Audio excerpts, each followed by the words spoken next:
There is no warm-up, so once we go, we are off. 7-lap race for the MTRT Maxi Scooter 185 class, race 2. There's still team members. At the size of this grid, it takes a while for the other team members to get out of the track. And the Kimco flags.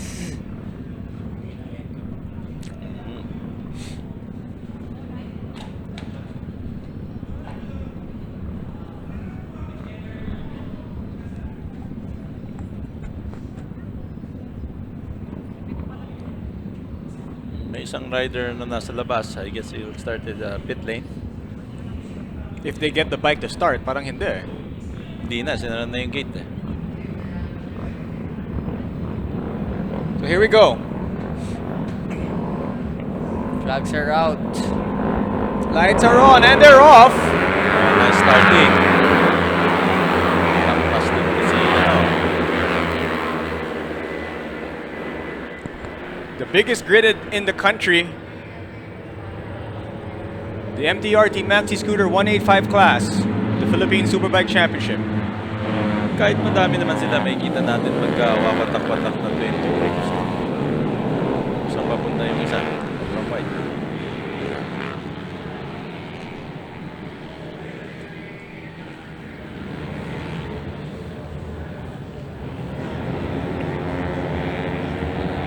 And it looks like that is that Barshal or Kerwin up ahead? With a nice gap between him and everybody. It's bike number 97. Sean Barshal, P1 at the moment. His teammate is trying to hang on to P2.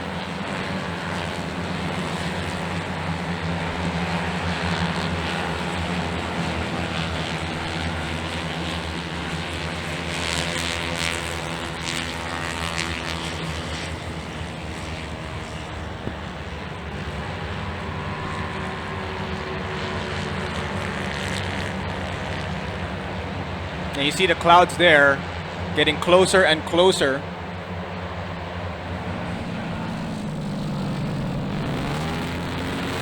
Kailangan natin dito siguro i-guess si Kuya Kim Oo nga eh. para alam niya yung clouds. You should tell him to come one race weekend, no? Yes. Pero pag Sunday pwede yata siya. Yung lahat ng Euro Monkeys should come here one race weekend. Yeah. Lahat ng Club 200 should come here one race weekend.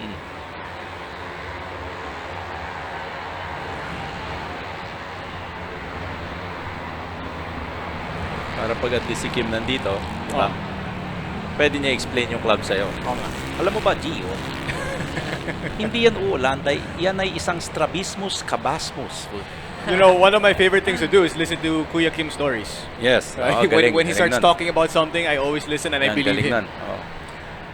And I also believe that Sean Barshal is one of the best riders that we have here at the Philippine Superbike Championship, as he is currently leading the way here in the MTRT Maxi Scooter 185 class. He's pushing. Yan yung tanong eh. I mean, yung gap na to, will it hold until the end of the race? From what we learned from watching these races, ano? Rider and team na gumagawa ng bike yung key. Nawala yung lead. Yeah, Kerwin Chang now, his teammate, takes the lead in turn number 1. But as long as it's a team JVT, I'm sure the team does not really mind which of the two of them come in first. But the other riders are putting pressure there down the corkscrew. You see them 6 guys bunched up there. Parang we see that all the time though. It's from the big 48 riders, it gets trimmed down to 6 or 7 after the first lap. And then as the race continues, it gets trimmed down again to 4, then 3, and sometimes 2 all the way till the very end. Imagine before yung Philippine scooter class, kung may Underbone King, may Scooter King, we used to race Mio 110, then we modify it to 180cc. From 110? From 110 to 180cc. Wow. At least to 155 to 185cc. So at least yung durability issue hindi ganun Yung sa inyo dati, sabog ng sabog. Sabog ng sabog. And of course, kung sino yung nagko-compete ngayon dyan, which is Team JVT and other teams, yun yung competitive team before sa PSR. Ngayon kasi nawala na yung PSR eh. So ito na yung parang premier class for scooter racing.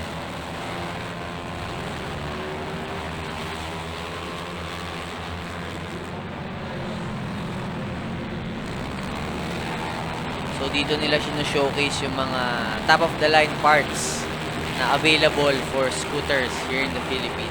And that's one thing rin that's nice to watch, no? The battle of the teams of the shops Right. Yeah. that build the bikes, you know, to fix up the bikes to see how well the setup of the bike is. Tested talaga siya, kumbaga race tested. And Oo. of course, kung ano mang ma-develop ng mga brand, ang makikinabang syempre is yung consumer. That's right. Diba? If battle tested, Oo. siguradong matibay, yun yung na-offer sa market, which is consumer, yung may kinabang. And the race order has changed once again as bike number 64 is at P1. That's Armand Salandanan, followed by John Paul Capili, then Sean Barshal, EJ Sobretodos at P4, Kerwin Chang dropping down to P5. Dre Tabaquero is at P6. And things are changing once again as we enter turn number 1. Yan ang maganda talaga dito eh. Papalitan talaga eh. Palitan talaga eh. So it's, if you notice PSBK sa Superbike, you'll see the lead change maybe once or twice. Yeah. Maybe 3 times in a Tsaka race. alam natin sino yung tatlong nasa unahan. Oo. Dito iba-iba palagi eh. Saka to add lang, no, nakikita natin, di ba, nag-slipstream sila. Hindi ka rin minsan pwedeng masyadong matagal sa slipstream kasi nag-overheat yung motor mo. Oo. Dahil masyadong walang hangin na pumapasok sa intake or hindi rin nalalamigan yung makina. Kaya hindi ka rin masyadong pwedeng nakatutok. Ganun pala yun. No, that's what I love doing the coverage with Rainiel. No, I learn so much. Hindi ko alam yun. Ano yun, more on dahil sa mga trial and error Okay. before. Okay. Gulat ka na lang, bait umuusok yung motor mo pero nandun ka sa likod, yung pala, nag-overheat na yung makina mo.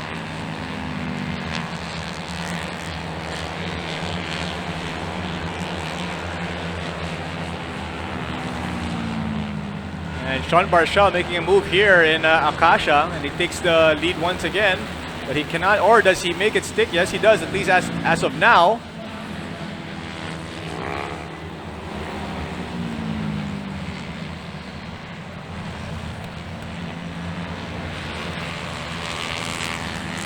Arman Salandanan with the fastest time so far of the race, 2:26.7.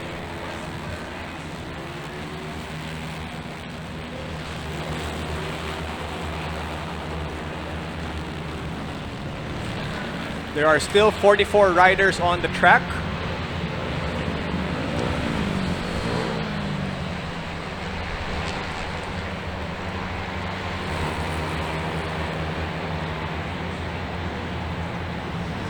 As they make their way towards the last turn, crossing the start-finish line, here they come.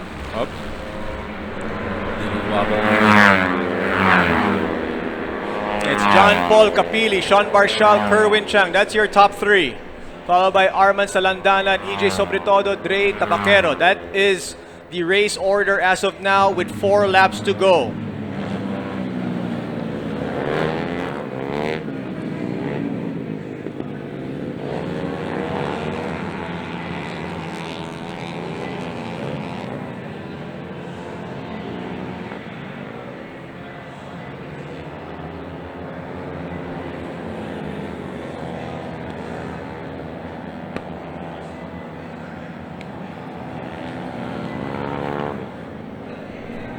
That's John Paul Capili against Sean Barshal. We've seen this before, and we'll probably see it again. Sila din yung nalaban. Barshal going on the inside here in the hairpin, heading into the back straight. He can't make it stick, as Capili is currently ahead.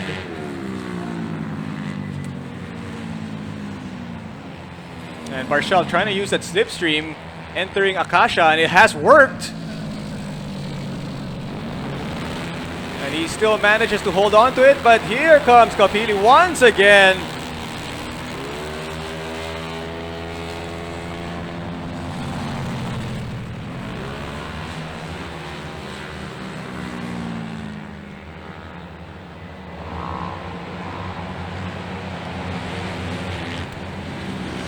See some of the blue flags are being waved already. That means there are back markers out on the racetrack as the top riders are being let through. Pero nakikita natin lahat ng klaseng mga races no, na dito today na yung pag nakikita yung blue flag, they're all aware. Yeah. And let the front pack pass.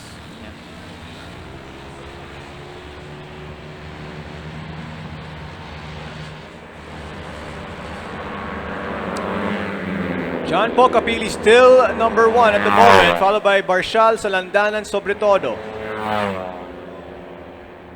Kerwin Chang, P5. Dre Tabaquero, P6.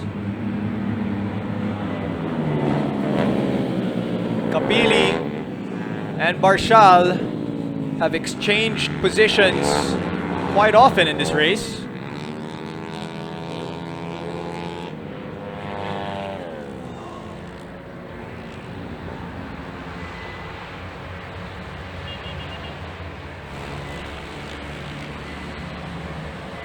And more back markers are in sight of Kapili and Barshal.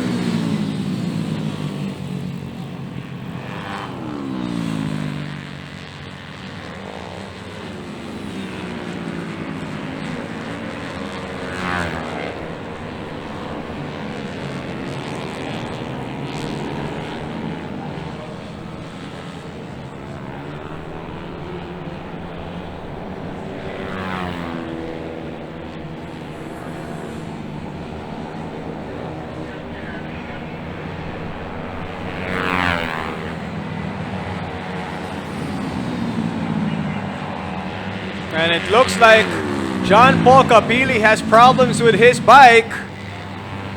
Yan yung sinasabi natin kanina, di ba? Yeah. Setup ng team, reliability, bike. And we've seen this before also. Yes, ilang beses na. Oh. Very unfortunate for him. But once again, he has had a significant amount of time as the race leader. And now it doesn't look like he's going to be able to finish the race. Medyo 3 laps to go pa. Lagpas ng kalahati ng konti, no? Kaya itong Team JVT nag-relax strategy.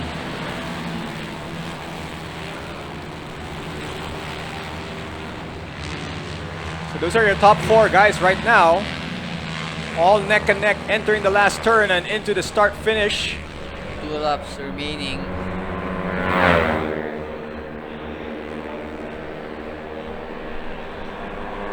Nagtitilinan sila. 4 na lang silang natira on the front pack. So may isang hindi makakakuha ng podium spot. Sino sa kanila?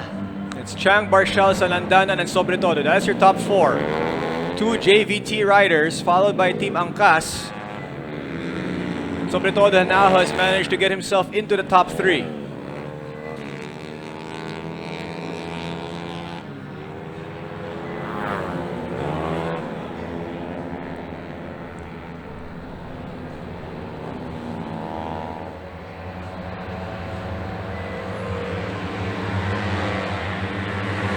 And EJ Sobretodo making a move here into Porsche. He has the inside line. And he manages to get the lead here in the race. His first lead of this race. His first lead of the race weekend. But Team JVT making their move into the back straight. Oh, we're in for a good finish between these 3 riders right here. These 4 riders, I should say.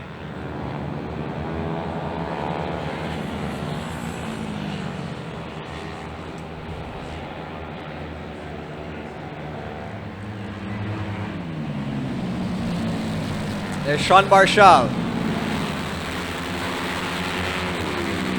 currently P1, sobre todo P2, Kerwin Chang P3, Salandanan P4.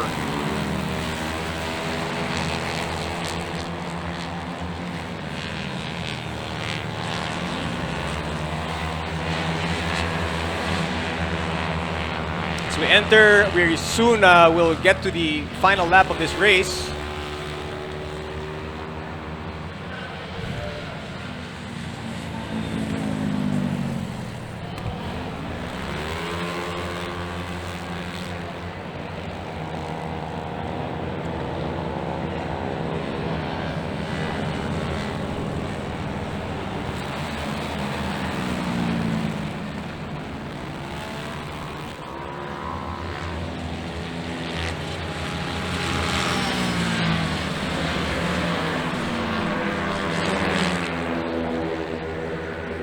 It's Chang, sobre todo, Barshal. That's your top three, followed by Salandanan. In our final lap, So meron ditong battle for third, yung dalawa sa likod.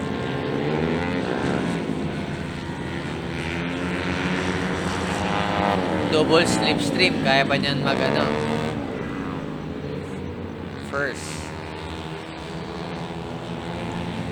Let's see yung back straight. Kung makakapitalize ni EJ from angkas. Or nag-reserve lang itong dalawang Team JVT. Strategy nila. Game plan.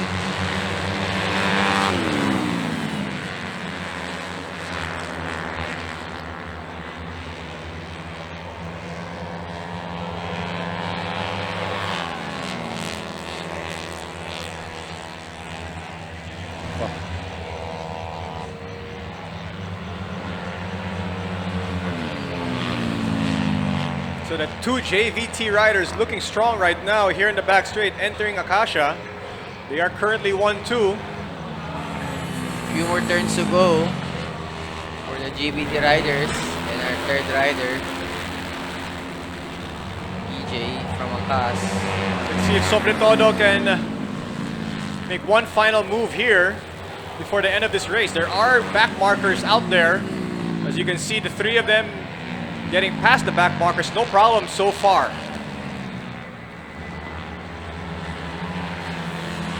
Blue flag waving everywhere. Dito sa tight spaces eh.